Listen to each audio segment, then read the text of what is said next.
What's next? Pater. Discord channel.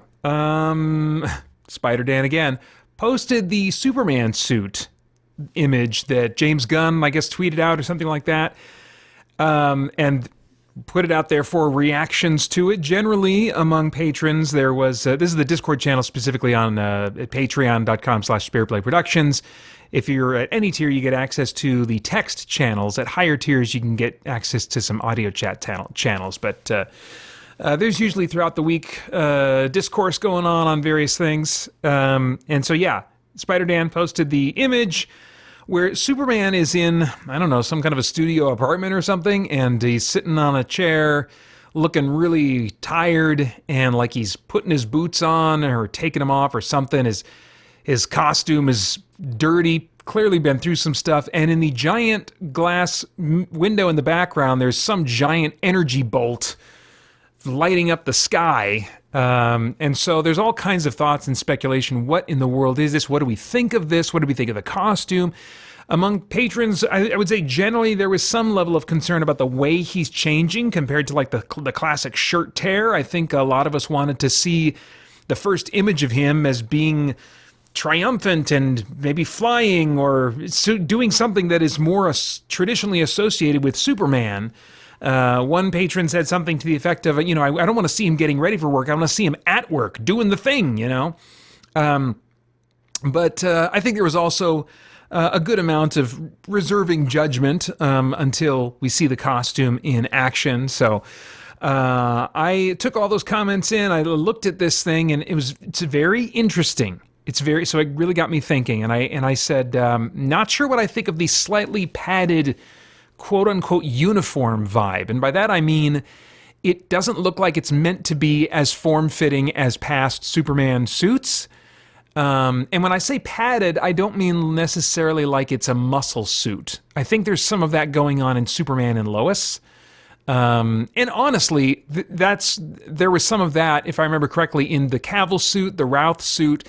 It was just padding that was an expansion of their already built physique, and so it was still representative of them, not like the old Batman stuff, the old Michael Keaton Batman suit, which was never meant to be a representation of what his torso looks like, underneath that, what Michael Keaton's torso looked like.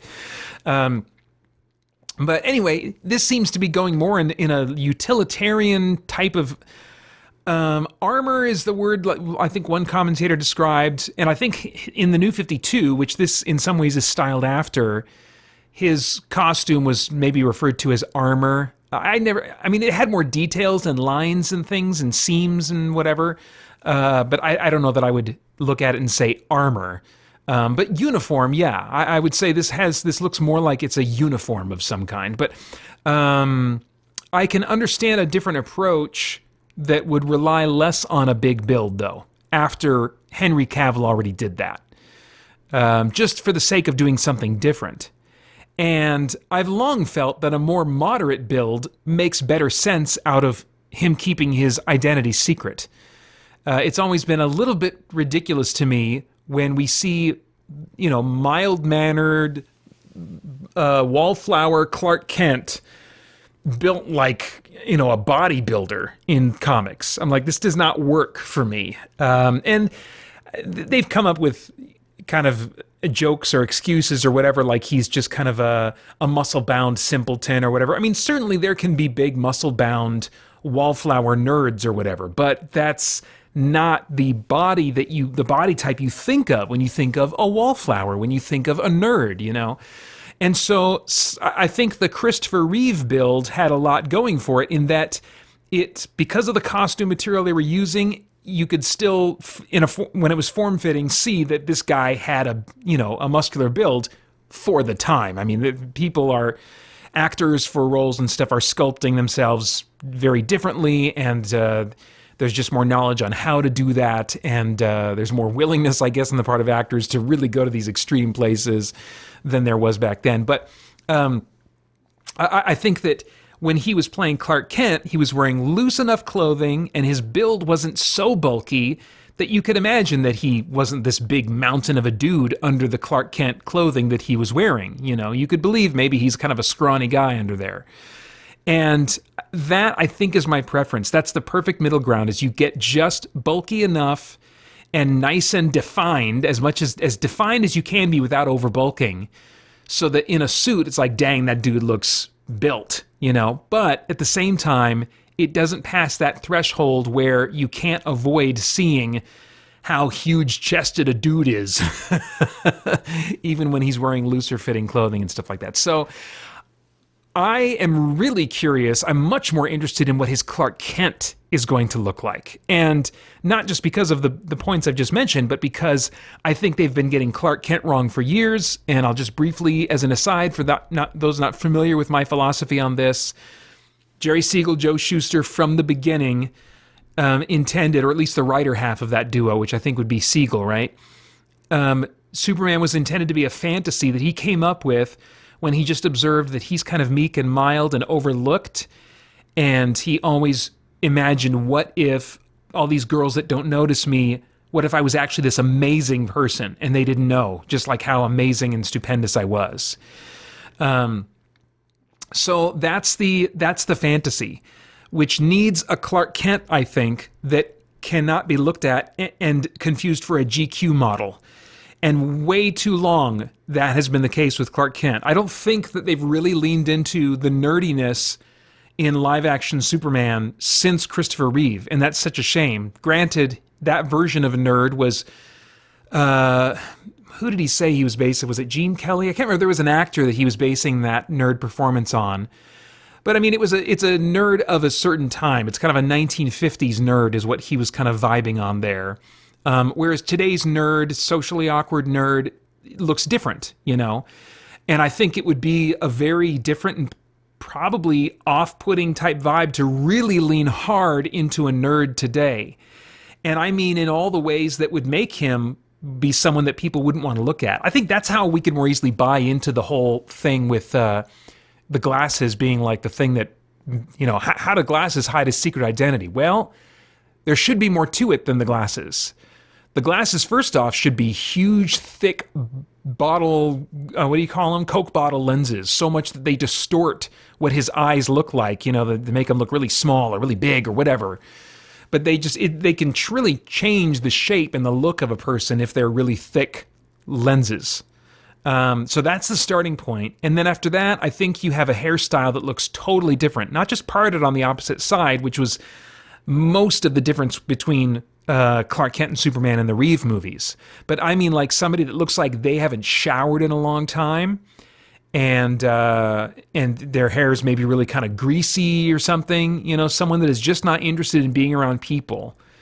Gosh, wouldn't it be cool if in my mind, if he had like some kind of gear in his mouth, like huge corrective gear that was also part of the disguise, you know, so his speech is totally different because he's got some kind of like retainer, some kind of like major gear in his mouth that he just has to keep in there all the time.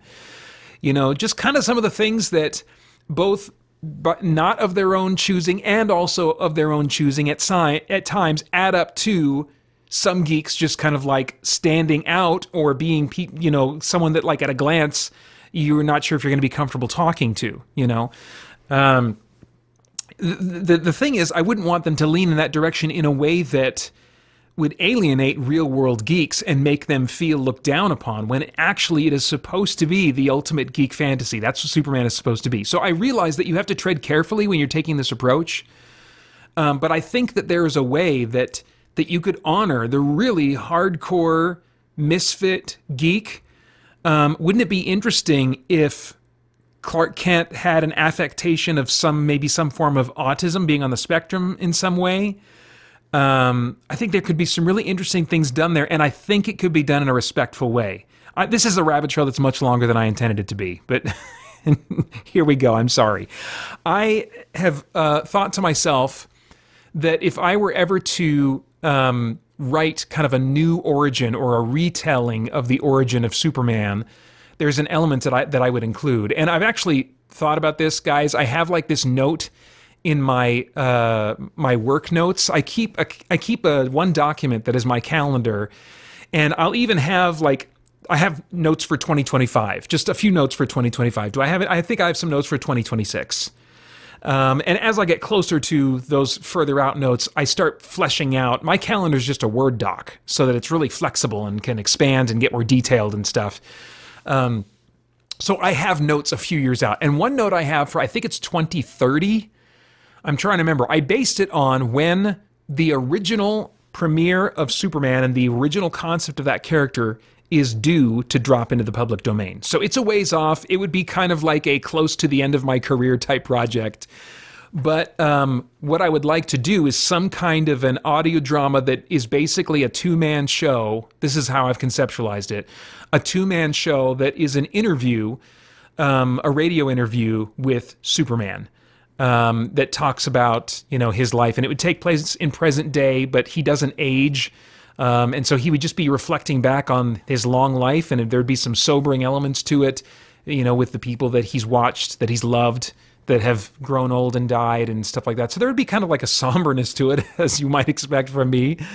But one element that I always thought I would put in that, and who knows if this will ever come to be. I don't even know if this project is going to happen. It's just a note that I'm like, this is something I would like to do if I'm still in a position to do it and want to do it when the time comes. But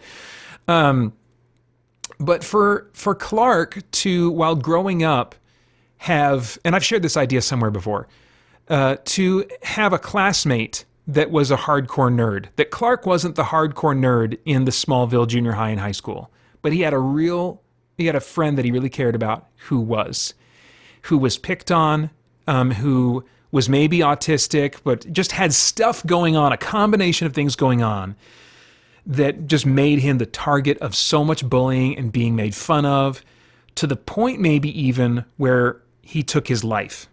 And that just really had an impact, that his friend would be so depressed that he would take his own life. And so, in my mind, this beautiful thing that Clark would choose to do is man, I'm tearing up just thinking of this. He would choose to live his life for the underdog, for the misfit, for the misunderstood. And he would choose to take on that mantle and live that life, in part to protect his ability to do what he's doing as Superman. He would lean really hard, and basically as a monument to his friend that took his life, he would live with the mantle of his friend. And isn't that also just a beautiful picture in some ways of what Christ did for us? So, I didn't mean to get into all that. But anyway, my point is, there's a way you can lean into the modern idea of a nerd and lean into it hard. And yes, it would be off-putting, and I think a lot of people wouldn't do it. And that's why we can't have nice things, is because too many people are just going to be too close-minded, and they're just going to want whatever they're used to, whatever they grew up with. I want the animated version of Superman from the Bruce Timm era. That's my Superman. Well, I want this version from this thing. This is what I want. And so the money crunchers are all like, okay, listen, guys, we don't have any room for vision. We're just going to have to find something that's as middle of the road as possible, so that all these people that want their version of Superman can kind of get it. And so we don't get anything truly striking and bold and what it could be. Man, Superman was created with such a great idea at heart that has been lost for so long. So let me get back to my actual response on the Discord channel. But all of that was a rabbit trail from my parenthetical statement saying I'm even more interested in what his Clark Kent will look like. So, in my mind, Superman has always been strong because of his alien biology, not the size of his muscles. So that's another reason that I'm fine with him not having a huge build. Now, this scene, like it didn't make sense for other patrons, also doesn't make sense to me either. He's just sitting there while hell is breaking loose in Metropolis, and he's casually putting his boots on. Well, is he casually putting his boots on? I don't think so. I think what we're seeing here is he's tired. Now, still, it is striking that, like, okay, still, though, wouldn't he be doing everything he could, the Superman I know, to be getting out there, to be back in it? There was an IGN article, I think, that said maybe this is happening at super speed. I'm like, okay, maybe. I don't know. I suppose. But as it stands, the scene likewise does not make sense to me given how Superman classically changes, with the torn shirt or with some reference to a phone booth. I would personally, this is an idea I've also shared elsewhere before, and maybe this movie will do it. It won't, but this is what I would do. And this is what Zack Snyder could have done, and it would have been amazing. But like, to have some big thing, some smashdown moment happen that sends Clark Kent flying, all this would happen so fast. And you wouldn't even realize what you saw until after you saw it, and then you'd go, dude, that was awesome! But here's the moment, okay?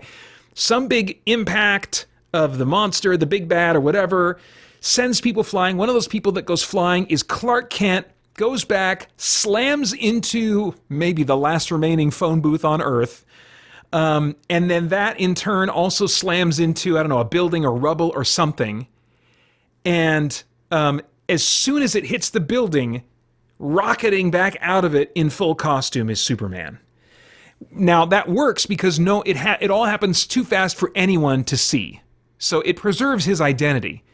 But for us watching and the camera focusing on this, it would be this cool dynamic moment where, it's this instant reversal from him being thrown back, slamming into this wall, and like this utter weakness to like, guess what? No, but bam, and it would all take place in like split seconds. Impact, flying, boom, Superman. Yeah. Anyway.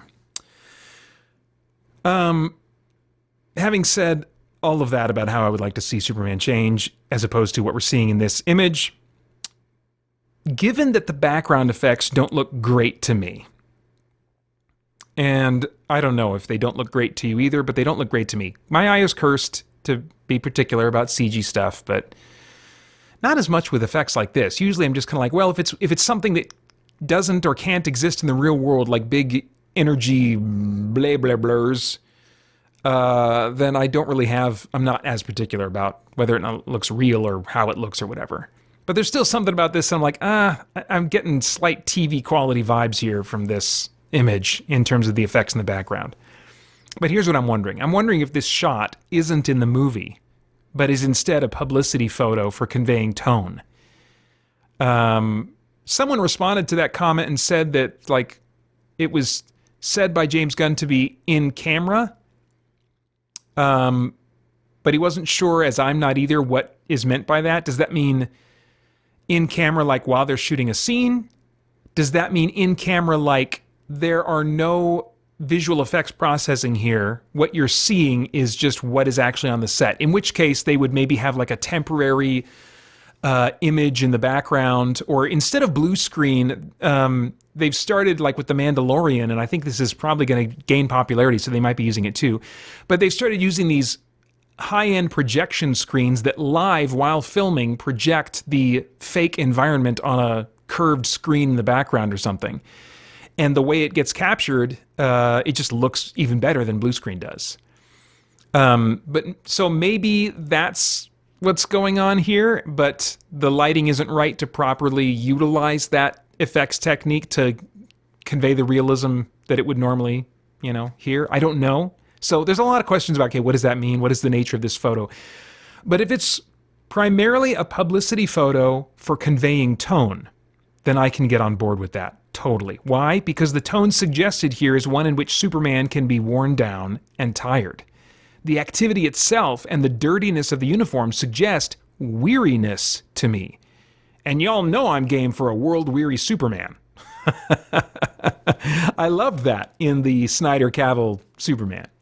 But is everyone else game for a world-weary Superman?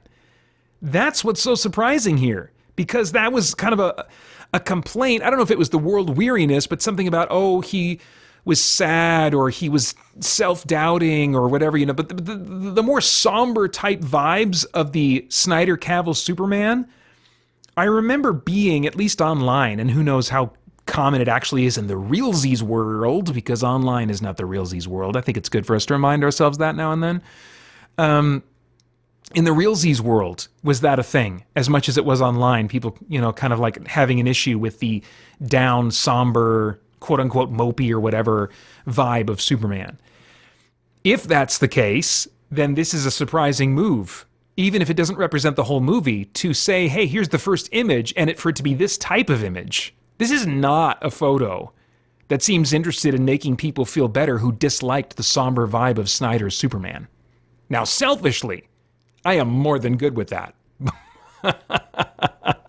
I would love a somber take on Superman all over again. I'm not counting on it. I'm not hoping for it by any means. I got a great taste of that. I would love more. I can't imagine what I would like more than the Snyder Cavill story that was told. I think there's some elements of his Superman that I would maybe like to be a little different, but that's another story. Either way, it's a little surprising that it doesn't seem interested in reassuring anybody that Superman can smile and be quote-unquote fun.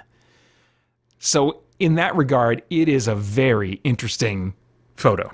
For more chat about geek entertainment, answers to your questions, and news from the wider world of Christian geekery, get the Christian Geek Central podcast today on iTunes and other podcast services.